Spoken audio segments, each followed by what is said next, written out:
Como recordarán, hemos estado dando alguna serie de conferencias en relación al juicio de amparo y en esta ocasión vamos a tener el tema del acto reclamado y su clasificación, evidentemente bajo la óptica del juicio de amparo. Entonces, para ir abreviando el tiempo y tener más oportunidad de avanzar con el tema, voy a presentar a la maestra María de Lourdes Ojeda Serrano para que tengan su semblanza. Es maestra, evidentemente, por la Facultad de Derecho, académica también en esta Facultad de Derecho, reconocida por su trayectoria en el ámbito jurídico y su compromiso con la formación de nuevas generaciones de juristas. Es maestra por la Universidad Nacional Autónoma de México, con especialización en materias procesales y constitucionales, y cuenta con una sólida experiencia en docencia, investigación y ejercicio profesional. A lo largo de su carrera ha impartido la cátedra en Facultad de Derecho, tanto en programas de licenciatura como de posgrado, formando parte de diversas áreas jurídicas y colaborando activamente en seminarios y proyectos de actualización académica, como es el caso que nos ocupa. Su destacada labor docente se ha caracterizado por la integración de enfoques teóricos, prácticos y jurisprudenciales, así como por su impulso a la investigación jurídica rigurosa.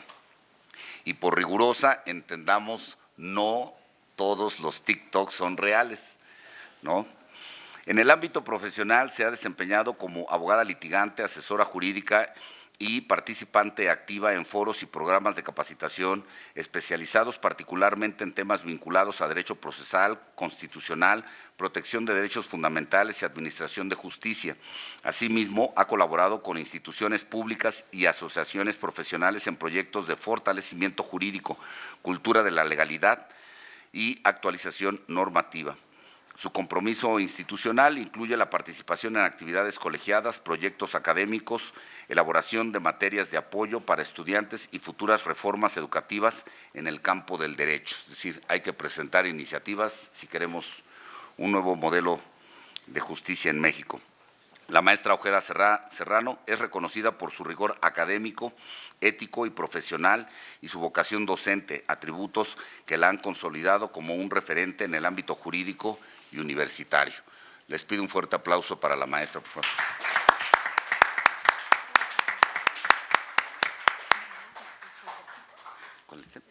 Sí.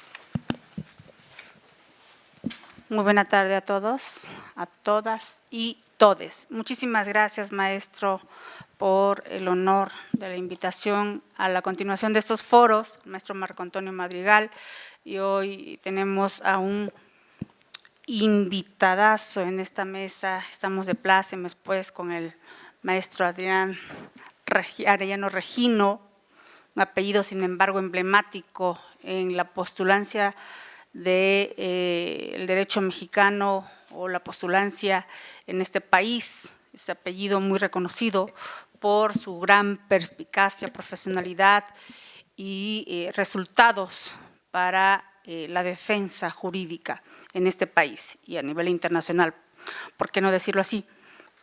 Bien, maestro Marco Antonio Madrigal, de igual forma, es un mérito, es un honor estar nuevamente en esta mesa con usted y el seguimiento de estos foros que en esta ocasión continuamos con el foro del amparo y hoy en especial vamos a tocar el tema del acto reclamado.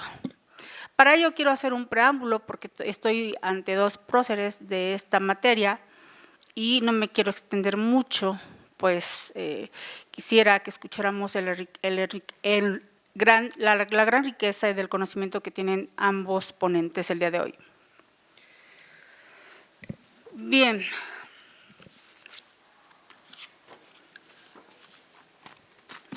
El acto reclamado. ¿Qué es el acto reclamado?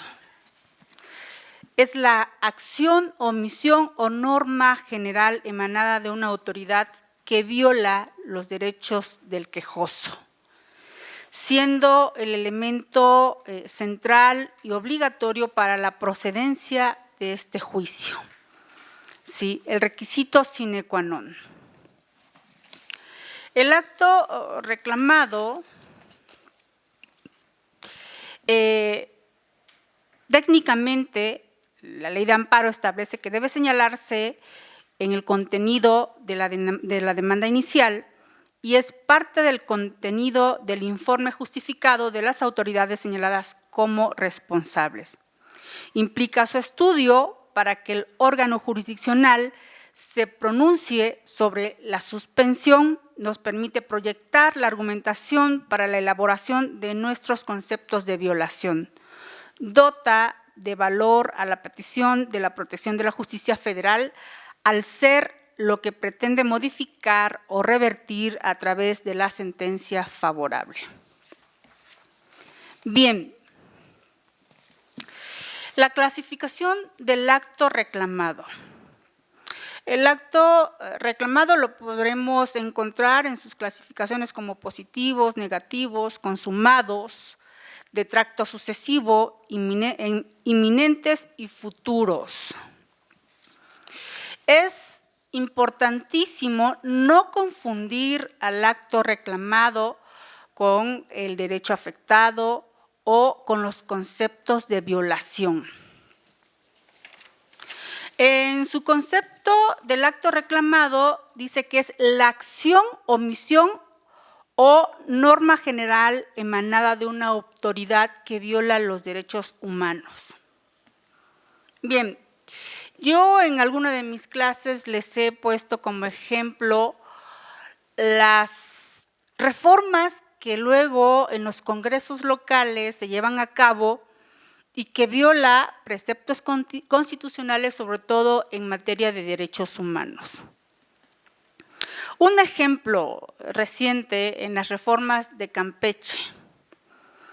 El Ejecutivo envía una reforma en cuanto a la materia, en materia de la, valga la redundancia, de la propiedad, ¿sí? Que ahí hacen pues un homenaje y para confundir lo que es la expropiación con la ocupación pública.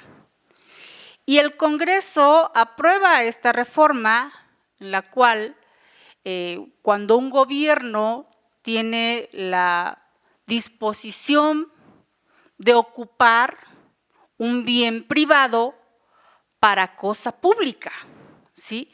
Y con que determine el gobierno que esa propiedad, ¿sí?, se va a efectuar una obra pública, en el momento en que que quiera el gobierno, dispone de esa propiedad privada para la ocupación pública. Esta reforma que se lleva a cabo en el Congreso de Campeche, evidentemente viola los derechos fundamentales del derecho a la propiedad privada que tiene todo mexicano. Sin embargo, se llevó y se aprobó esta iniciativa en ese Congreso local. ¿Viola derechos humanos? Pues por supuesto que viola derechos humanos. He ahí pues un acto violatorio de un derecho humano donde se pretende o en el momento en que esta autoridad, ¿sí?, lleve a cabo la acción de la ocupación pública, este ciudadano puede prever que se le está violando un derecho humano, una violación constitucional y acuda ante el juez de amparo para solicitar se le proteja en contra de este acto de autoridad. Los actos de autoridad también vienen por la omisión de una autoridad, valga la redundancia, cuando omite darle u otorgarle un derecho a un mexicano o a un ciudadano. Ejemplo, llega una persona con una hemorragia a un hospital público y el hospital lo manda a su casa y le dice que no hay problema, que no es de cuidado. Si llega con una hemorragia grave, aquí no se da, en este país casi eso no se da en los hospitales públicos, llámese IMSS o llámese ISSSTE, y lo mandan a su casa con la hemorragia grave, porque para ellos consideraron que pues, el ciudadano, la persona, el mexicano podía pues, sostener esta hemorragia en su cuerpo sin que le causara daño. Ahí, ¿qué es lo que está haciendo una autoridad de un hospital? Que viene de un gobierno, pues, de una autoridad. Está omitiendo atender un derecho, que es el derecho a la salud, ¿sí? Un derecho que es el derecho a la salud. Y el acto reclamado es la omisión, ¿sí?, de proporcionar atención médica a esta persona. Entonces, no confundamos, fíjense, el derecho de la persona con el acto reclamado y el concepto de violación. ¿Sí? Hay que saber diferenciar para poder establecer bien en el inicio de la demanda lo que es el acto reclamado para que nuestra demanda pueda proceder. Y bueno, como estos ejemplos hay una infinidad en este país del acto reclamado. Dije que nada más iba a hacer un preámbulo y ya me estoy extendiendo. Bien, cedo entonces en estos momentos para exponer a nuestro magnífico maestro Adrián Regino, a quien voy en estos momentos a presentar, me voy a permitir presentarlo para que ustedes, auditorio, alumnos, tengan el conocimiento de nuestro querido maestro Adrián. Bien. El maestro Adrián Joseph Arellano Regino es un abogado penalista cuya trayectoria se distingue por la combinación de la docencia, el litigio estratégico y la reflexión jurídica sobre el sistema de justicia penal en México. Es egresado de la Universidad Nacional Autónoma de México, donde se desempeña como profesor en la Facultad de Derecho, impartiendo cátedra en materias relacionadas con la teoría del delito. Cuenta con estudios de posgrado en Derecho Probatorio por la Universidad de Barcelona, maestría en Juicio de Amparo en el Sistema Acusatorio Adversarial por el INDEPAC y doctor en Derecho por la Universidad Panamericana, con una línea de investigación enfocada en la valoración de la prueba y la psicología del testimonio en el sistema penal acusatorio. Actualmente se encuentra cursando un segundo doctorado en la UNAM. En el ámbito profesional es socio cofundador del despacho Vega Magrego Arellano. Firma especializada en litigio penal, desde donde ha intervenido en asuntos de alta complejidad y relevancia pública. Paralelamente mantiene una presencia activa en la discusión jurídica nacional como articulista en medios como El Heraldo de México, abordado en temas relacionados con la función jurisdiccional, la política criminal y los retos del Estado de Derecho. Asimismo, es integrante de la Barra Mexicana, Colegio de Abogados, Asociación Civil, participando en espacios académicos y profesionales que fortalecen el análisis y la práctica del derecho. Su trayectoria refleja un perfil integral que conjuga el rigor académico, la experiencia en litigio penal y una participación activa en la vida jurídica del país. A quien les pido, por favor, un fuerte aplauso para el maestro Adrián.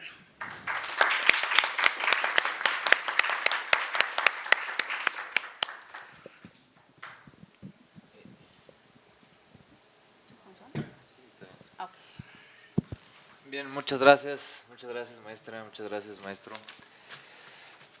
Buenas tardes, bienvenidas y bienvenidos. Ojalá no se me duerman porque sé que ya la hora es pesada y sobre todo el hecho de hablar de estos temas posiblemente no sea tan interesante en el tema técnico, pero créanme que es sumamente importante por el impacto que tiene lo que es el denominado juicio de amparo.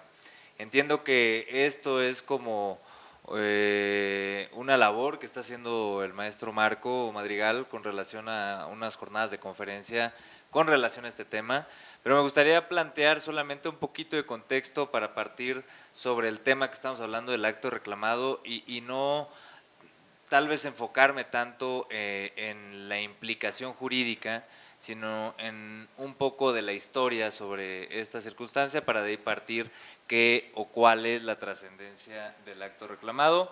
Así que me gustaría solamente saber más o menos de qué semestre son, séptimo, sexto, a ver, levanten la manita, séptimo, décimo, Segundos. primero, o sea, ya están más allá que para acá. ¿Ya están más allá que para acá? Sí. O sea, la mayoría son de noveno, décimo. Los míos están en primer año. Ah, son de primer semestre. Primer ¿Quiénes son de primer semestre? Segundo semestre. Segundo semestre. Ahí levanten la manita. No, pues pobrecitos ustedes. Pobres, con razón les veo las caras como de qué está pasando, ¿no? Miren, les voy a platicar algo que creo que es importante que sepan.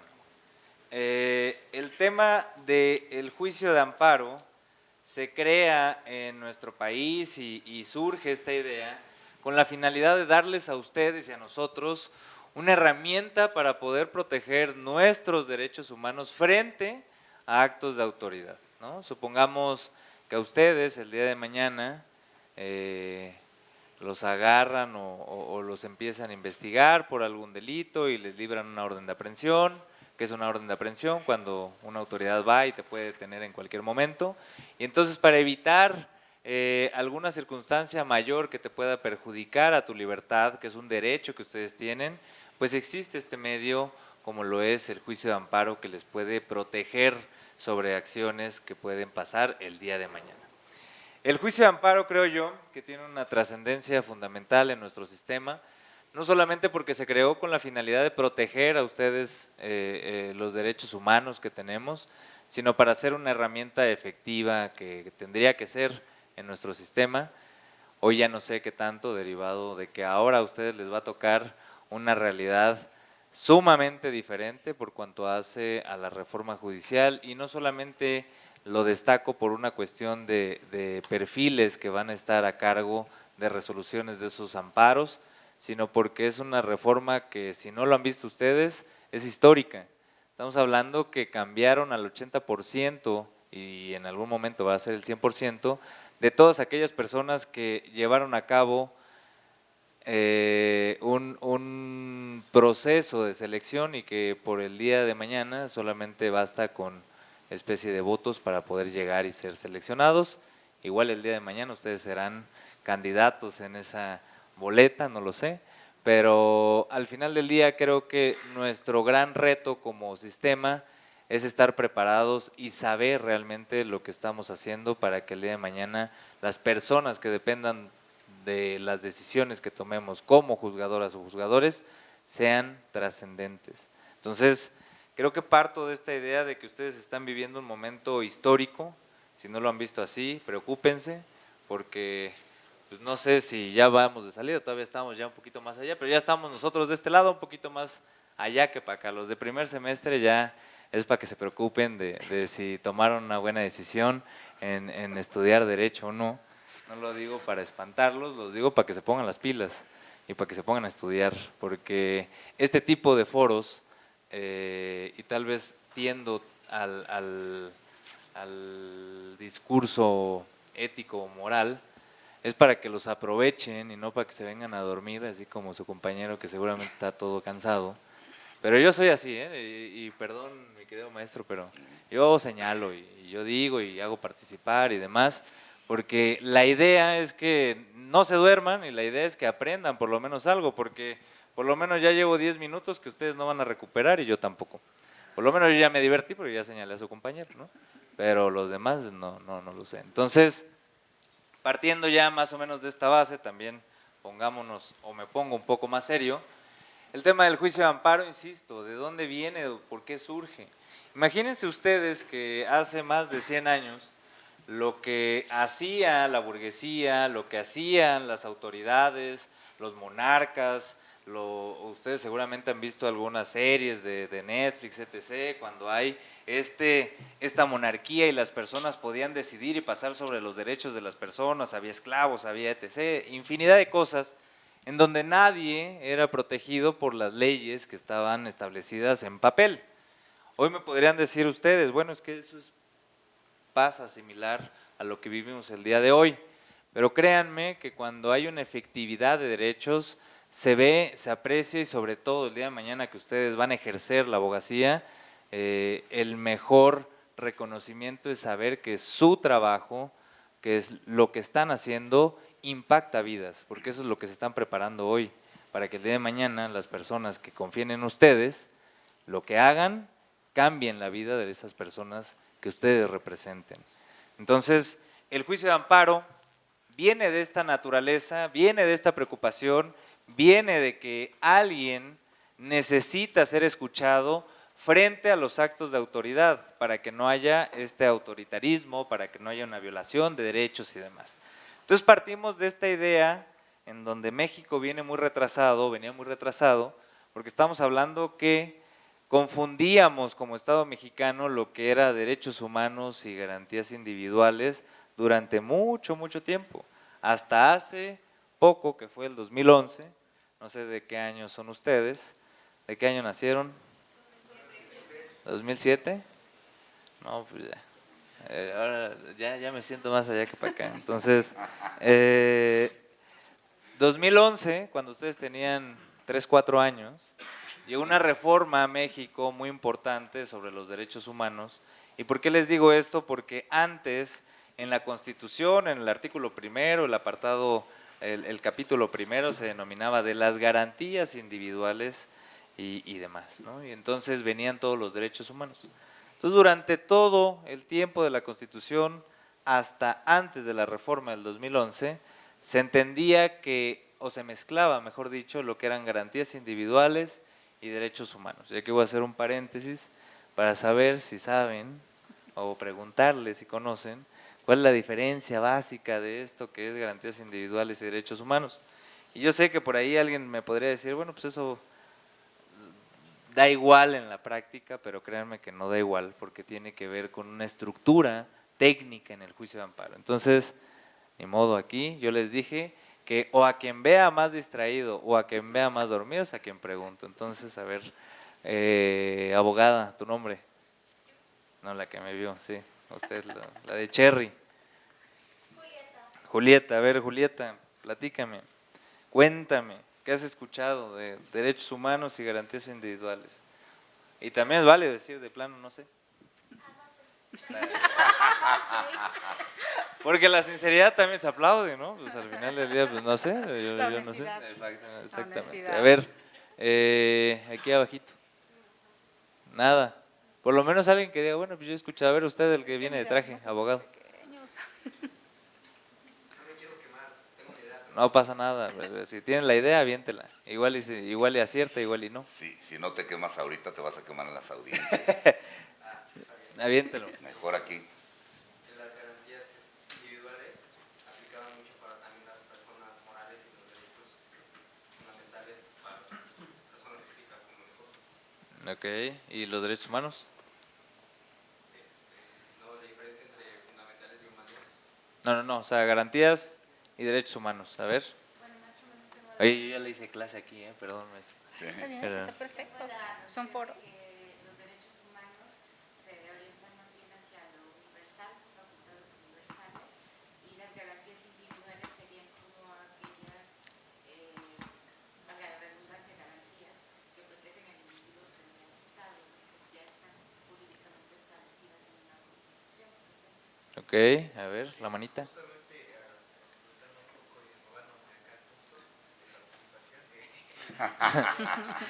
Ojo ahí, profesor. Justamente, o sea, como que los derechos humanos justamente es más un aspecto sustantivo y lo sustancial o por así decirlo procesal serían como las garantías individuales porque yo lo veo como un instrumento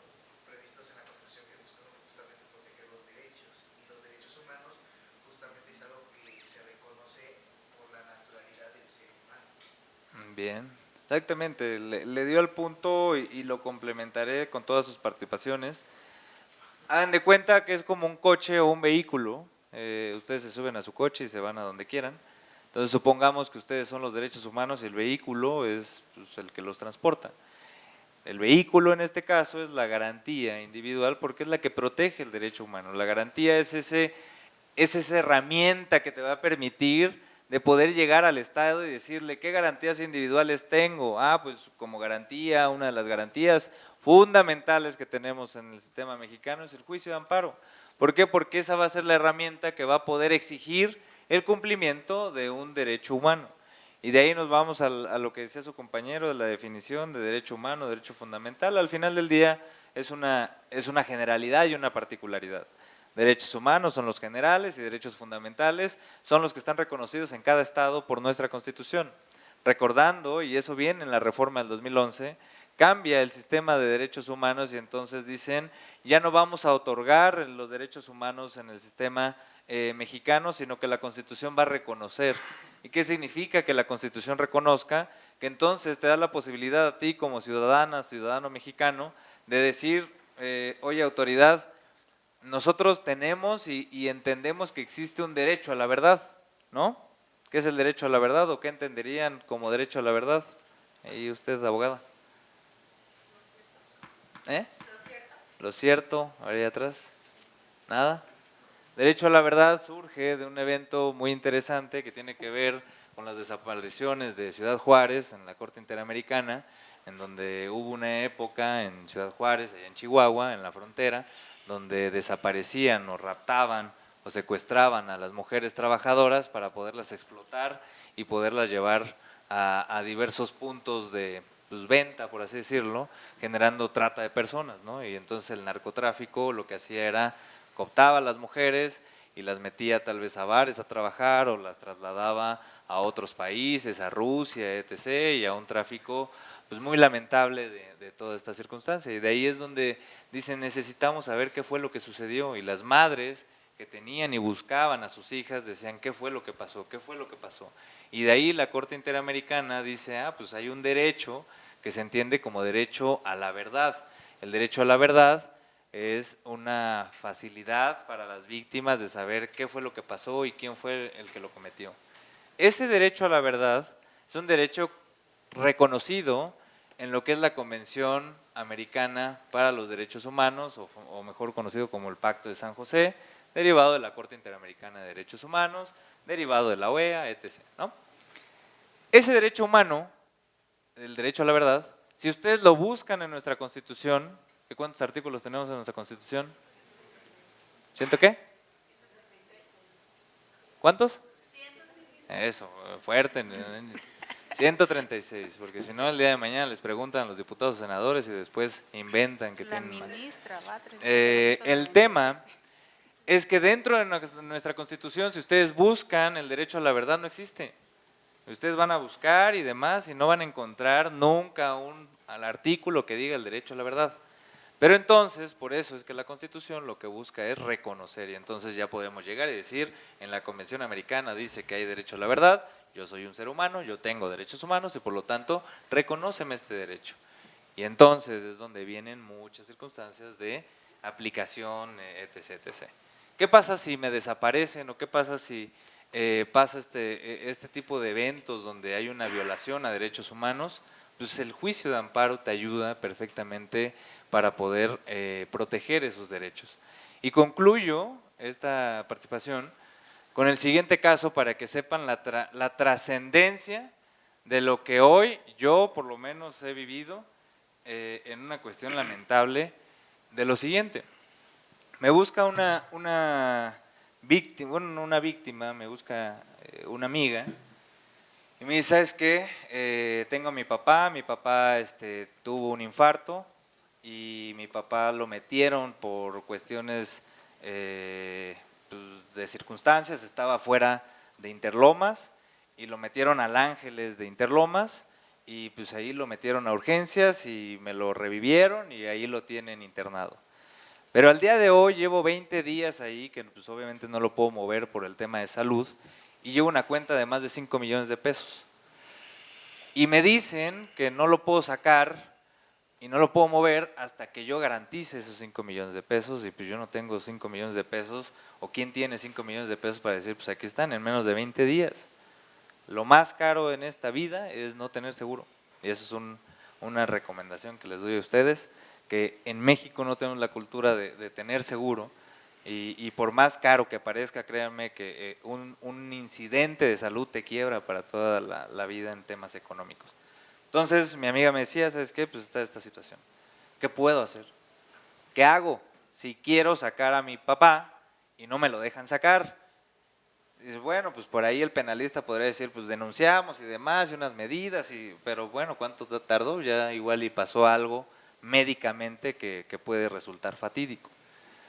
Entonces tenemos esta grandiosa herramienta que se llama juicio de amparo, que cuando pasan este tipo de eventos, que estamos hablando de un derecho de qué derecho estamos hablando protegiendo en este caso, qué derecho protegeríamos del Señor, el derecho a la salud. Entonces es un derecho que todos tenemos derecho a la salud, de acceder a condiciones básicas, ¿sí? El hecho de que nos mantengan con vida y etc. Entonces le digo, bueno, vamos a presentar un juicio de amparo. ¿Y cuál es el acto reclamado? El acto reclamado es que me quieren sacar, porque es lo que me decía, es que ya lo quieren sacar a mi papá a la calle, literal, porque ya no puedo pagar, o sea, y pues si me lo sacan a la calle se va a morir. Entonces el acto reclamado, que viene con la conferencia del día de hoy, el acto reclamado, ¿cuál es? ¿Cómo lo narrarían ustedes o cómo pensarían ustedes que podrían redactar en un juicio de amparo? No nos vayamos muy lejos, pero ¿cómo concretizarían ese acto reclamado en el juicio de amparo? Saben que van a sacar al señor, saben que está en cuidados intensivos, saben que no tienen dinero y saben que es inminente que lo puedan dejar fuera del hospital. ¿Cómo podrían redactar o cómo le podrían explicar a la autoridad esa situación en un párrafo o en dos, si quieren ver, 2 líneas? A ver, usted. ¿En qué está pensando? ¿No? No estaba pensando. No estaba pensando, me fui. ¿Eh? A ver, usted, le doy la oportunidad al que estaba aquí dormido. Ya sabe quién, usted. Bueno, por lo menos lo despertamos, ¿no? No. Otra recomendación, siempre que les pregunten algo, respondan lo que se les pregunta, no se vayan a chorear al profesor ni a nadie. Es cómo redactarían el acto reclamado que les estoy comentando en este aspecto. ¿Cómo le comunicarían al juez, oye, me está pasando esto? Porque ese es el acto reclamado. El acto reclamado es, me pasó este acto de autoridad y eso es lo que voy a combatir. En este caso, quieren sacar al señor del hospital porque porque no tiene dinero. Como que se está omitiendo el derecho a la salud, que se supone es público y gratuito para todo mexicano. Ok. Como es un derecho público, debe garantizarlo el Estado. Entonces, el Estado, el judicial, hará que la autoridad, que es un privado, lo cumpla, ¿no? Entonces, solicitarle en ese sentido. Bien. Y aquí es donde viene pues el tecnicismo tal vez de lo que ustedes se tienen que preparar, que es una condición fundamental. Hoy en día existen diferentes herramientas que no creo que estén mal, simplemente no se confíen y no le pregunten a ChatGPT cómo hago una demanda de amparo y entonces les crea criterios jurisprudenciales que ni siquiera existen y el día de mañana los pueden meter hasta en un tema de responsabilidad, ¿sí? Entonces, ojo ahí. ¿Cómo redactan el acto reclamado? Y el acto reclamado es eso, lo que decía la maestra, es el acto de omisión que genera la autoridad. En este caso, la autoridad, ¿quién sería en este supuesto? El hospital. Y hay tesis que dicen que cuando pasa este tipo de cosas, el hospital privado, público, es autoridad, ¿no? Y entonces ya tenemos identificado a la autoridad. Entonces, ahora, ¿qué le vamos a reclamar? La falta de cuidado, la intención de sacarlo del hospital, la posibilidad de privarlo de los cuidados médicos derivado, etc, etc, etc. Y entonces ahí es donde viene lo importante de ustedes, que el día de mañana, aún y cuando existe inteligencia artificial, todavía funcionaremos, o eso espero, que es donde vienen y redactan qué fue lo que pasó en el asunto. Entonces, en el asunto redacto el acto reclamado en contra del hospital, que es la falta de atención médica derivado de la circunstancia que se encuentra presentando el paciente. Y entonces hay una cosita que lo van a ver en otras pláticas que se llama suspensión del acto reclamado, que eso es como cuando juegan encantados, ¿sí? Llega la autoridad federal y toca a la autoridad y le dice quédate quieto, ¿sí? Quédate quieto hasta que yo resuelva. Esa es la suspensión del acto reclamado. Y en este caso, la autoridad federal de inmediato fue con el hospital y le dijo no saques a este señor y dale todas las atenciones médicas, estabilízalo y una vez que lo estabilices ya trasládalo, pero antes no.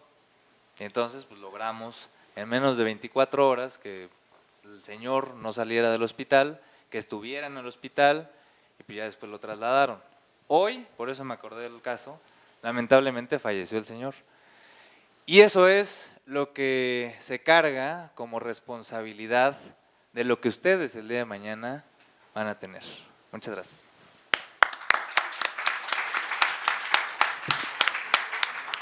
La chica quería preguntar algo. Gracias, maestro Regino, muchísimas gracias.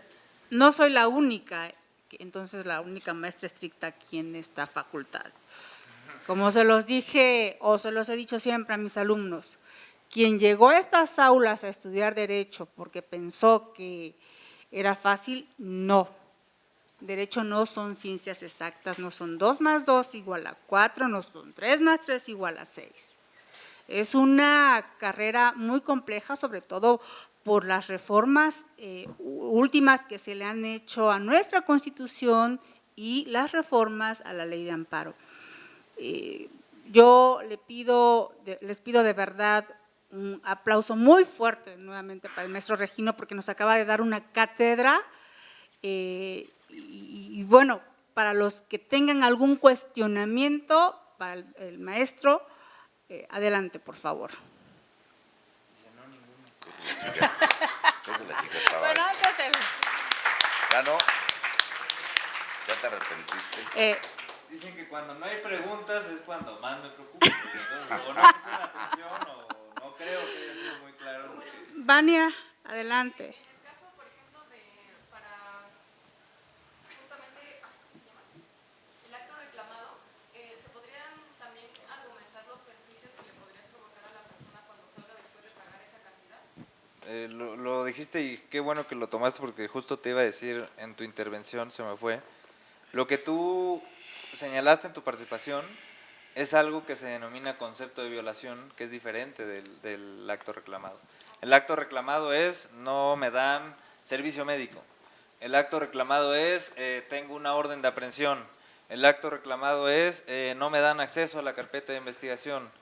Tal vez, perdón por los ejemplos, pues soy penalista, no sé de otra cosa. Entonces, el acto reclamado es no ponen o no me dan acceso. Es más, hace poquito, seguramente lo vieron, el chavo que hasta memes le hicieron, el que ganó el amparo en contra de la UNAM, que porque no les daba el título, ¿no? O el costo, los diplomados, ¿no? Porque decía, pues, ¿cómo cobran algo que se supone que es gratuito? Y la verdad, muy bien por él. O sea, ¿el acto reclamado cuál es?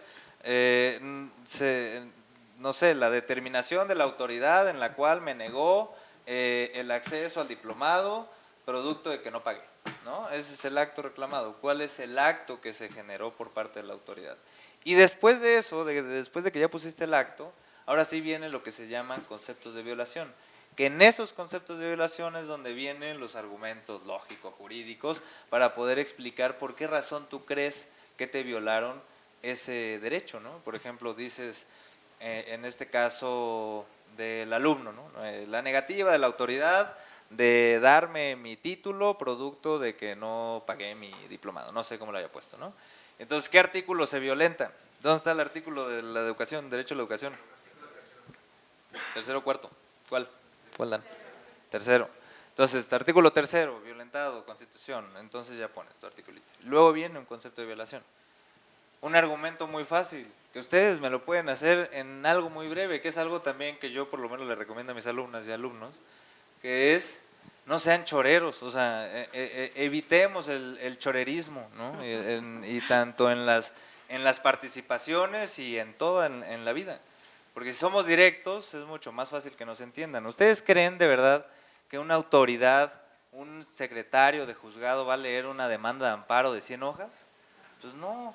Y aunque venga y la litis y la jurisprudencia y vengo a, ¿cómo le dicen en el civil? Vengo a contestar la demanda temerosa, infundada. Fundada temeraria. Fundada temeraria. No sé quién, de dónde se sacaron esas cosas, pero son cosas que venimos arrastrando, que tal vez yo soy de una generación determinada que me pueden decir, pues igual y eso era importante, pero creo que hoy ha cambiado todo el derecho y va a seguir cambiando con ustedes. El día de mañana el litigio va a ser totalmente en tema de aplicación de inteligencia artificial, va a ser en tema de cómo se redacta una sentencia con inteligencia artificial y serán otros problemas que tal vez ya no nos toquen a nosotros y a ustedes sí.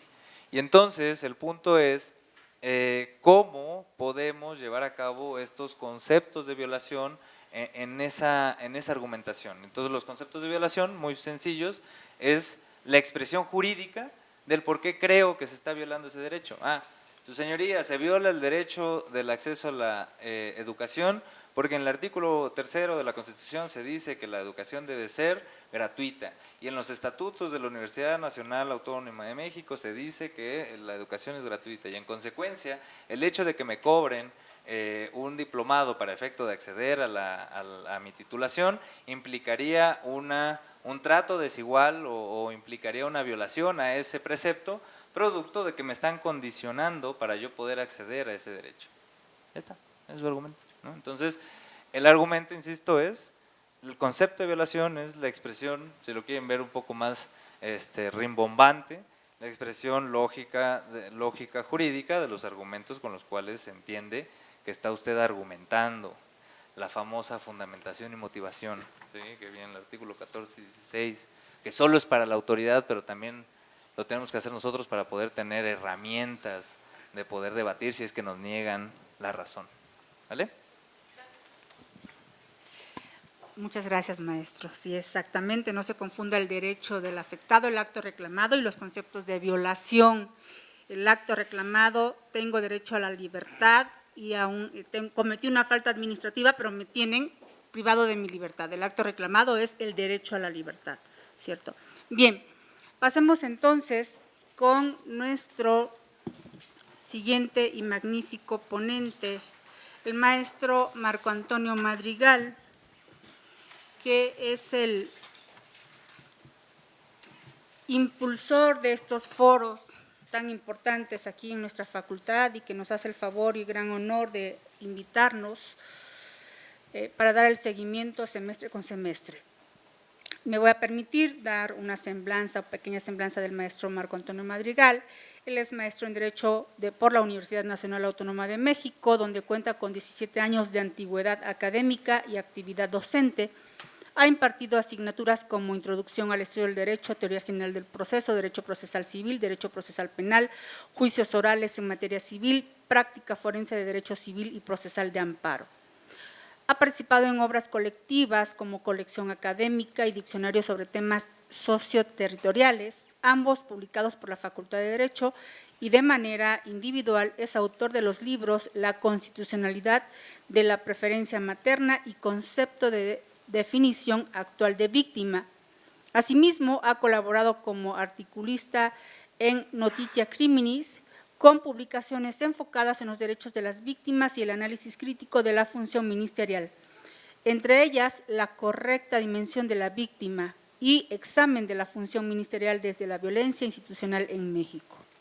En su actividad como ponente ha abordado temas como la interpretación constitucional a través del amparo, la libertad de expresión, la carga dinámica de la prueba, la protección de grupos vulnerables, el interés superior de la niñez, la retroactividad de la pensión alimenticia, la responsabilidad médico-sanitaria y el fraude procesal. En conjunto, su perfil combina docencia, litigio y producción jurídica, con un enfoque en argumentación, la práctica procesal y la protección de derechos fundamentales en los ámbitos familiar y penal, a quien, por favor, les pido un fuerte y caluroso aplauso.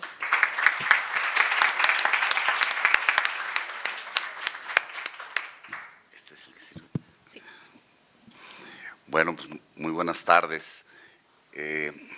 Una de las circunstancias que se va ganando con el tiempo es justamente poder cambiar de tema prácticamente sin ningún problema.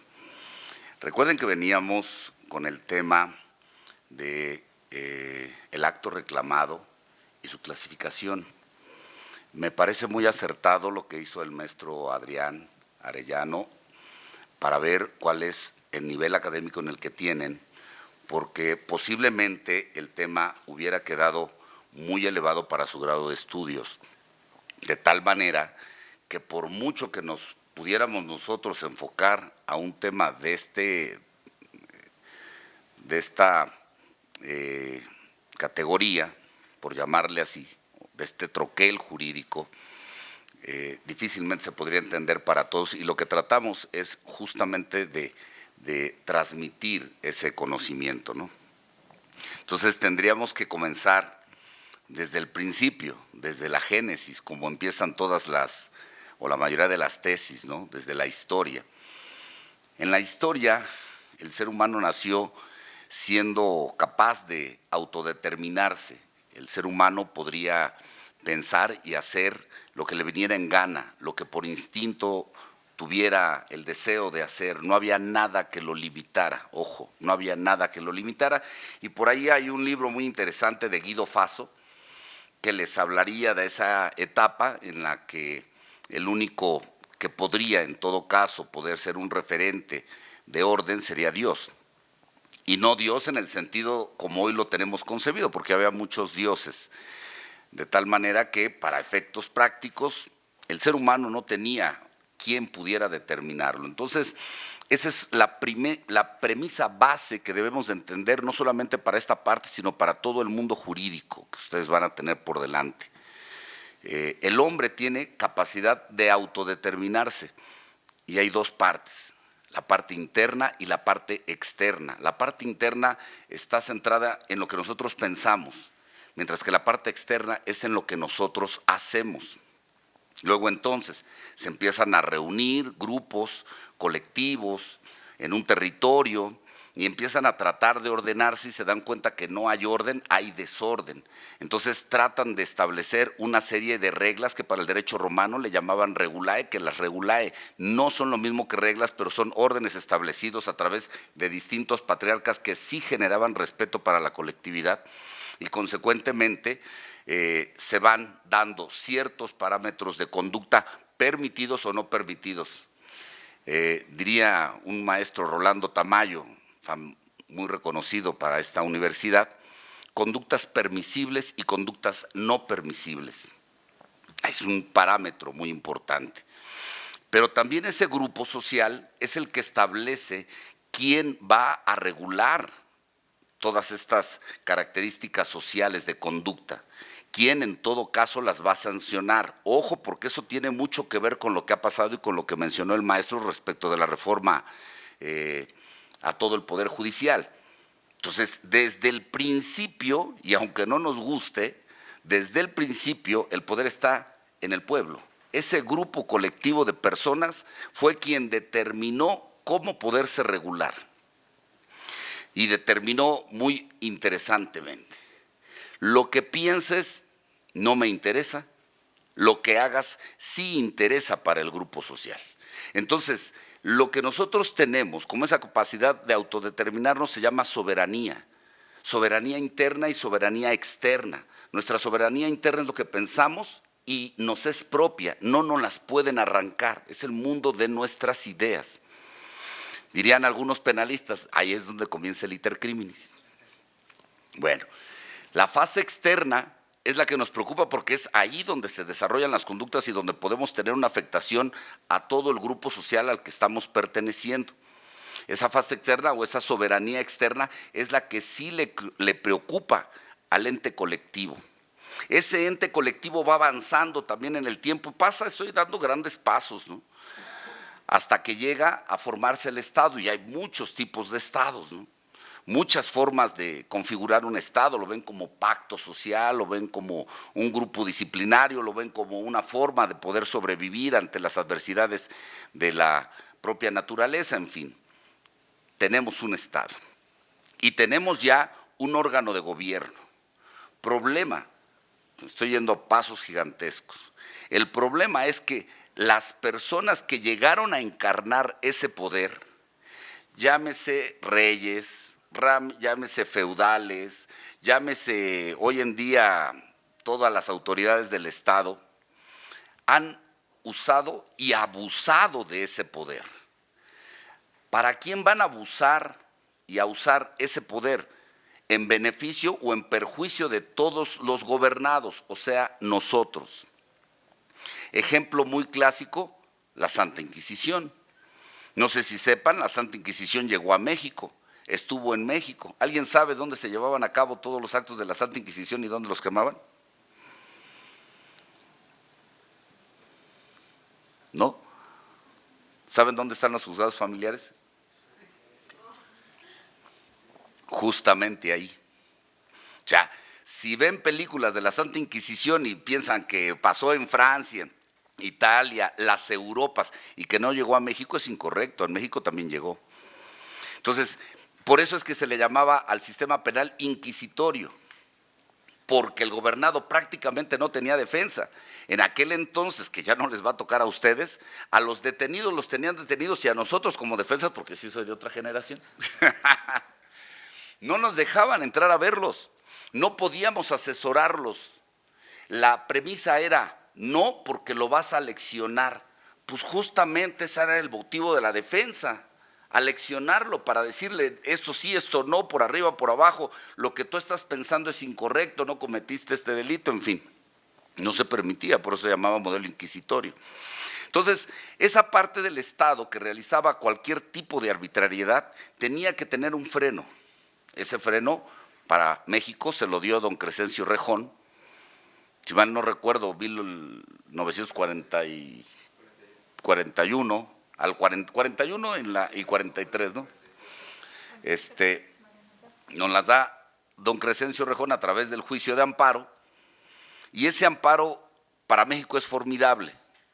Es el único país que tiene un sistema de protección, ojo, es un sistema de protección frente a los actos de autoridad, entiéndase, para cuando se crea la idea de este juicio de amparo, teníamos otro tipo de Estado. Al tener otro tipo de Estado teníamos la concepción de una autoridad distinta. Todo lo que le pertenece al Estado es autoridad responsable para efectos del juicio de amparo. Todo lo que no es el Estado no forma parte de autoridad responsable para efectos del juicio de amparo. Consecuentemente, en el ejemplo que ponía el maestro Arellano hace un momento, el hospital no era autoridad responsable. ¿Por qué? Porque no pertenecía al Estado. Entonces, para que vayamos dándonos cuenta de cómo tenemos que ir evolucionando en ese pensamiento.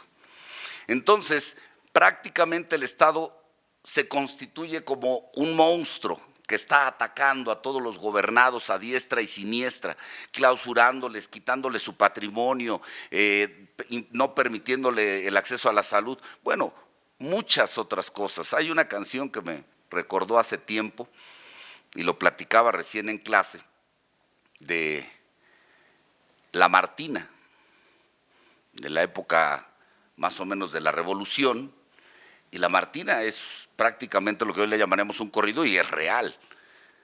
Por haber engañado al marido, el marido de 6 balazos la mató.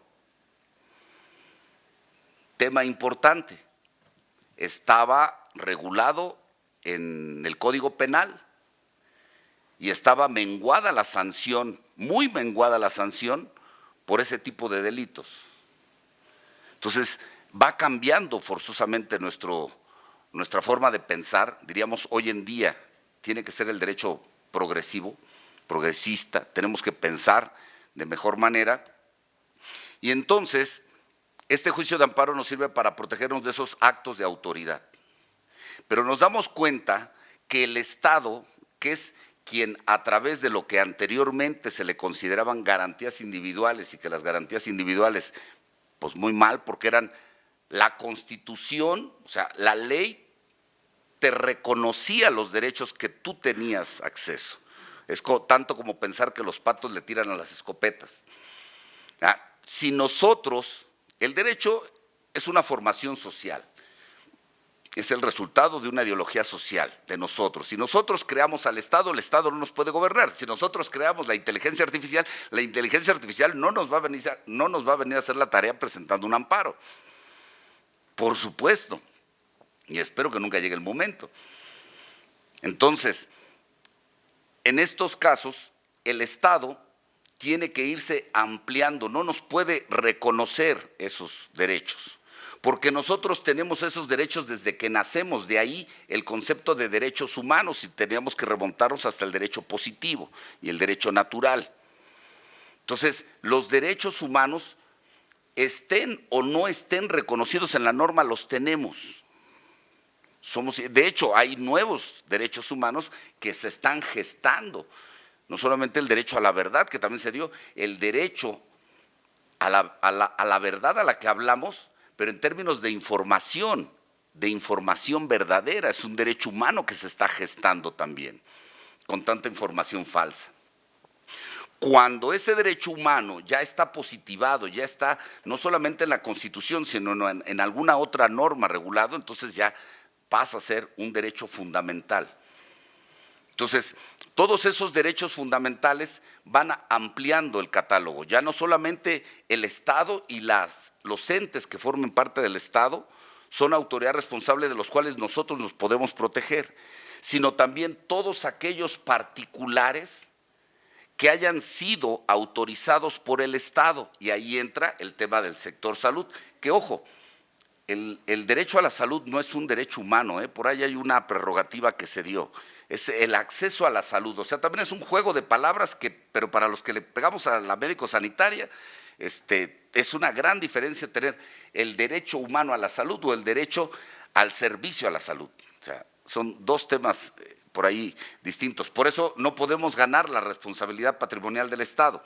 Dirían, en el caso que nos puso el maestro Adrián, bueno, sí, y ya se murió, y pensemos que fuera responsabilidad de la institución médica, o sea, ¿cómo llevamos a cabo esa responsabilidad? Si fuera del Instituto Mexicano del Seguro Social, sería responsabilidad patrimonial del Estado, pero en estos casos sería responsabilidad objetiva, subjetiva, contractual o extracontractual, habría que revisarlo, ¿no?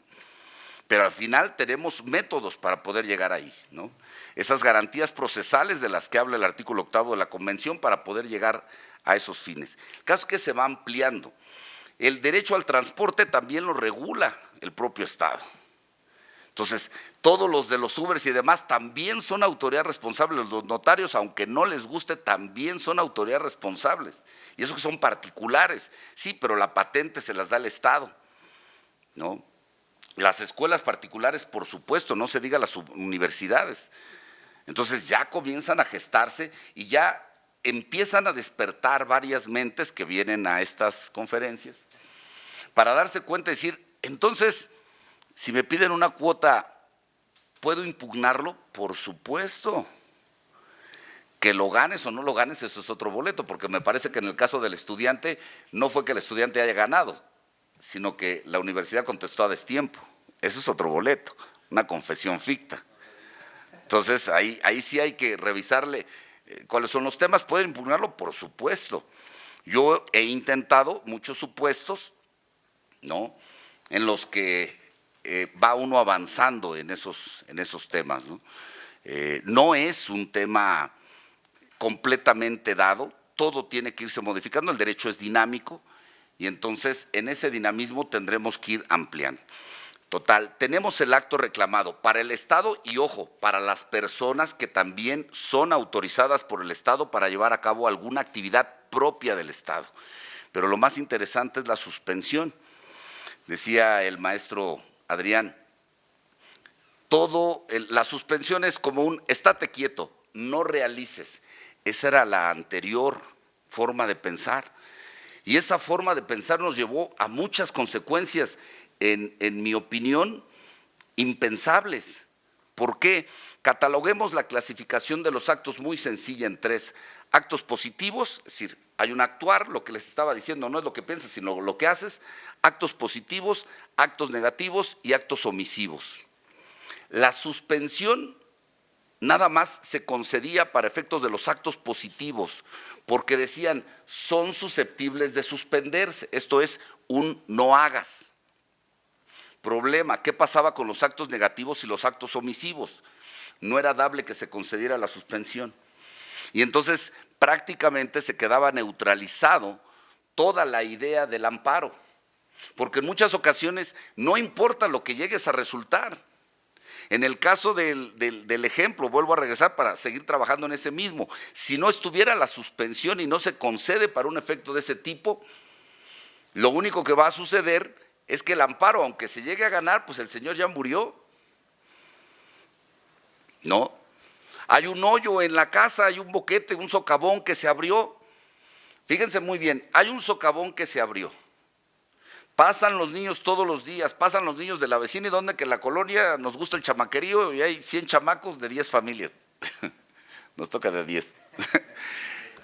Y hay un socavón. Entonces yo elevo una petición a la autoridad responsable, la que sea, obras públicas, en fin, la que sea, elevo una petición en términos del artículo 8º de la Constitución y le digo, por favor, realiza las gestiones necesarias para que se cierre ese socavón. Y no contesta. Y no contesta. Y no contesta. Y pasan 3 meses y no contesta. Incluso en materia administrativa también el anterior pensamiento es, pueden pasar 3 meses y la autoridad está en plazo para contestarte. No, pues 3 meses, imagínense cuántos niños ya se murieron. Después fue cambiado ese tema, todavía lo vi con el ya difunto maestro Carlos Daza, hablar del breve término en materia internacional, el troquel del breve término, ¿no? Para no esperar esos 3 meses, sino el tiempo que razonablemente pueda necesitar la autoridad para contestar. Entonces, necesito que me concedan la suspensión. El acto reclamado es la omisión de contestar mi petición. ¿Cuál es la suspensión? Solicito la suspensión para que realices las diligencias necesarias para atender mi petición. ¿Por qué? Pues porque está en riesgo la vida de algunas personas, infantes en su mayoría, ¿no? Entonces, por supuesto que es importante la suspensión, por supuesto que es importante saber cuál es el acto reclamado y bueno, la génesis que les hemos tratado acerca de este juicio tan importante que es el amparo. Muchas gracias, chicos.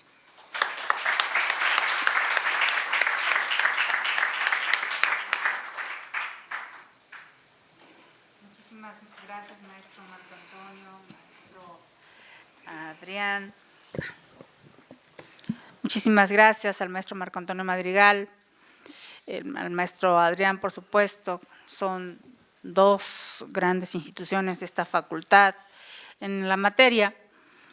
Quisiera, pues, nuevamente darle el agradecimiento al maestro Marco por impulsar estos foros y dejar abiertos 5 minutos para preguntas y respuestas si le tienen que hacer al maestro. Por favor.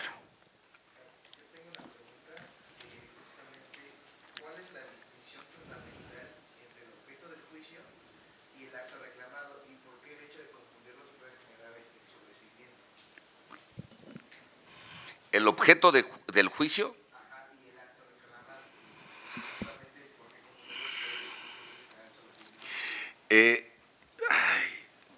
Si estuviéramos en clase les diría, no graben. Podría pensarse que es apología del delito y luego aquí con un penalista de este grado me va a decir, no hagas eso, me va a recomendar, no, guarda silencio.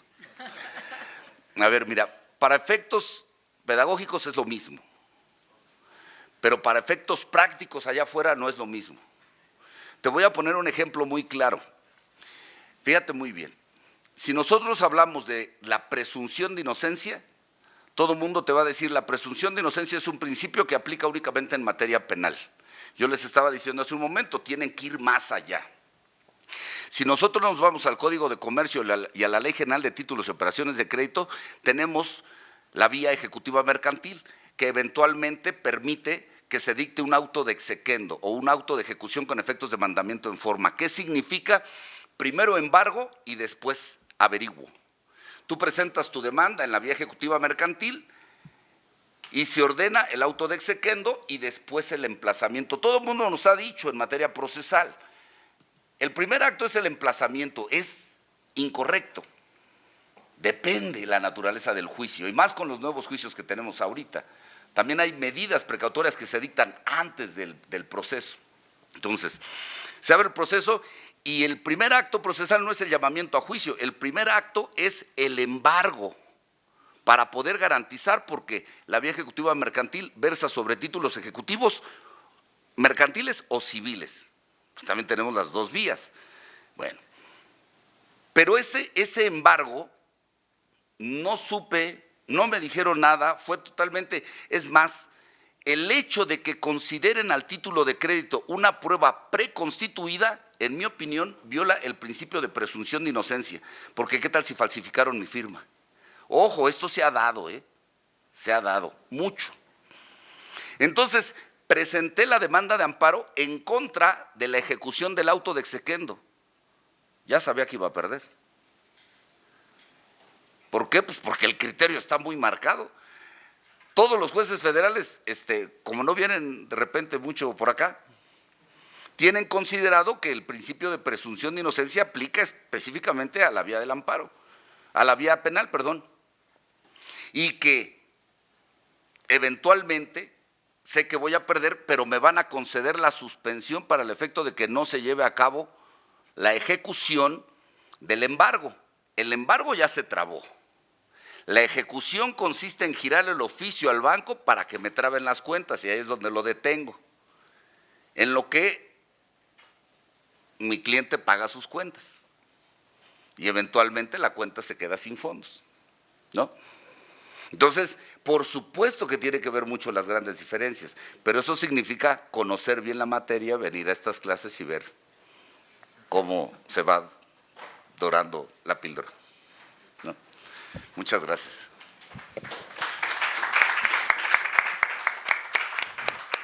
Muchísimas gracias, maestro Marco Antonio, muchísimas gracias, maestro Adrián, por esta cátedra en la materia del acto reclamado en el amparo. Muchas gracias a todas, todos y todes por la atención y por acudir a esta convocatoria de estos foros. Muchísimas gracias a todos. Gracias.